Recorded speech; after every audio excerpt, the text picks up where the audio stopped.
Ready to get the fit body of your dreams? Welcome to the FITBODY podcast.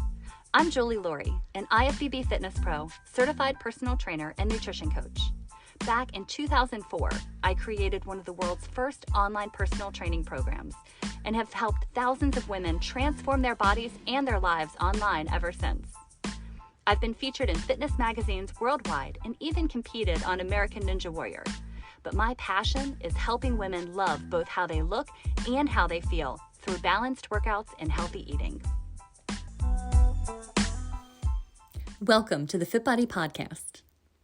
Let me start off today by painting a picture for you. After my initial diagnosis with breast cancer, doing self-breast exams is something that I am vigilant about. So I'm in the shower doing a self-breast exam, and I kind of feel something, and I call out to my husband, "Hey, honey, will you come and check this out?" So at this point, Rick was used to feeling my boobs, but not really in a fun way. After going through breast cancer a year and a half before, I was routinely asking his opinion about various lumps and bumps. I had just finished the self-breast exam in the shower, and I felt a small seed-like mass in the lower right quadrant of my breast. It was really tiny. Like sesame seed size small and super hard to feel. I had to kind of move around in funny ways to be able to feel this. But it was different, and I was able to find it 2 or 3 different times. So I knew there was actually something there. It was different than normal lumps and bumps that I routinely feel because I have very cystic glandular dense breast tissue. So I called out and asked him. He felt it and said, "Yeah, well, how long's it been there?" And the truth was I had just then noticed it. It was not something that I had known had been there any amount of time. Regardless, he said, "Go ahead, make the call." So reaching out to my nurse navigator was easy. The hospital had me set up from the cancer diagnosis previously, and I had the direct number. So I called, and they literally answered the phone right away. And even though I had had a breast MRI 6 months before and a diagnostic mammogram only 3 weeks earlier, I was scheduled for an ultrasound later that day. So that's one of the perks of being a breast cancer survivor, is that if you find a lump, you are taken very seriously. So at that point, breast ultrasounds were old school for me.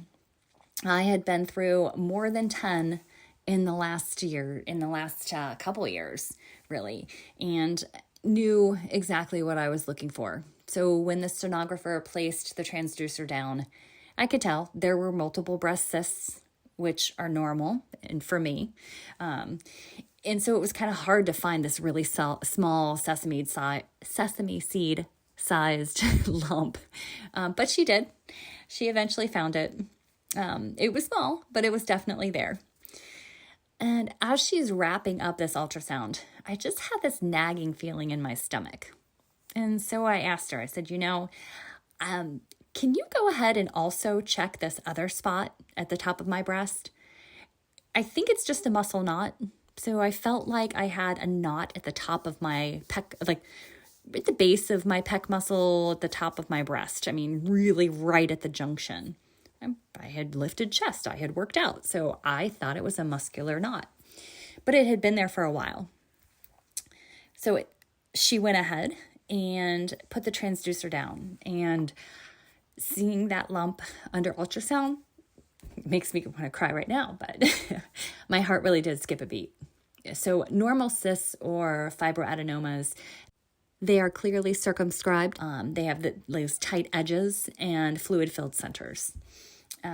Both of these 2 lumps under ultrasound had edges that kind of bled outward into the surrounding tissue, and they appeared to be solid. That's not good. So the radiologist came in and shortly after showed me what I already had assumed was the case, that these didn't appear to be kind of normal cysts that just come and go, and they were concerning enough that he immediately ordered biopsies of both areas. So as it turns out, that sesame-sized lump, the really tiny one, was benign. There was nothing to worry about. That said, the second one, the one that I had thought was just a knot in my pec muscle, was actually breast cancer. It was invasive breast cancer. I had just had a diagnostic mammogram 3 weeks earlier that was clear, and an MRI 6 months earlier. This is the importance of self-breast exams. I was able to catch an invasive cancer super early. So the first concern was, do I have a recurrence? Has my breast cancer come back? Very quickly, I learned that this was actually a second primary breast cancer, not an extension of the first one, a different and new breast cancer. Lucky me. So I want to take you through what is a second primary breast cancer and how do you know if that's what you have. So second primary breast cancer, it's a distinct and separate cancer that develops in either the same breast or in the opposite breast if you have already had breast cancer. It's not a recurrence of the original cancer. Instead, it is unrelated and forms on its own. I was definitely confused at first by all of this, but quickly realized that, at least for me, it was significantly better having this as a second primary rather than the first cancer spreading. And in fact, what they told me is it's quite unusual for an initial cancer to spread directly from one breast to another. If it's going to spread, usually it spreads elsewhere in the body, not to the other breast. So here are some important points that you need to know about a second primary breast cancer. It's a distinct recurrence, okay? So this is different from that initial, is what I've come to find out, and that's what this means. So it's not that your cancer has returned because this is a different tumor, that original tumor site. It's not that it spread to the lymph nodes. That can happen. But in a second primary breast cancer, this is a completely new and totally unrelated cancer that has developed. So the tumors themselves are usually different when it is a second primary cancer. So when a new and unrelated breast cancer develops independently of the first, that tumor can have its own genetic characteristics and mutations. One of the telltale signs of this for me was that each of my cancers were different types. So the first one on the right was an invasive lobular cancer, which begins in the lobules of the breast, whereas the second was most common type of breast cancer, which is ductal. So that one was an invasive ductal type. So the fact that they were two separate types was one of the clues that this is indeed a second primary. So what are the risk factors?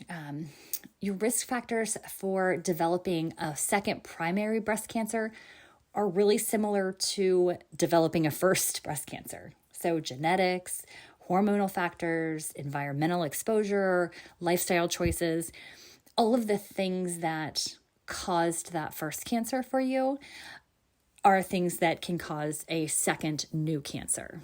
So 4% of women who have breast cancer can expect to get a second primary. So super low numbers really in the big picture of things.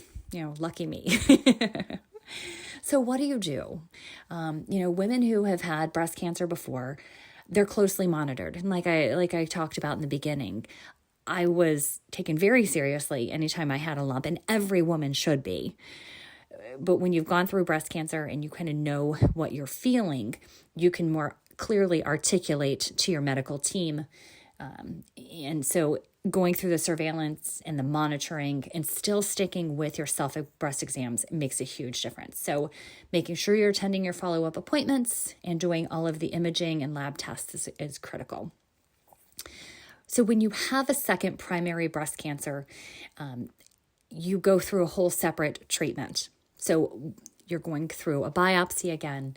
You're going to sit down with your breast surgeon, with the oncologist, and determine what specific treatment you need for this individual cancer. So it's like you're repeating your first. And that's what I did. I did make different decisions this time. With the initial diagnosis, I had a lumpectomy followed by radiation. And that did indeed take care of that initial tumor. But the fact that the second one had come on so quickly, and that I felt like I would always be worried about having another recurrence, made me decide very quickly that I was going to go ahead and do a double mastectomy. Looking back, I do wish that I had gone ahead initially and had a double mastectomy with reconstruction.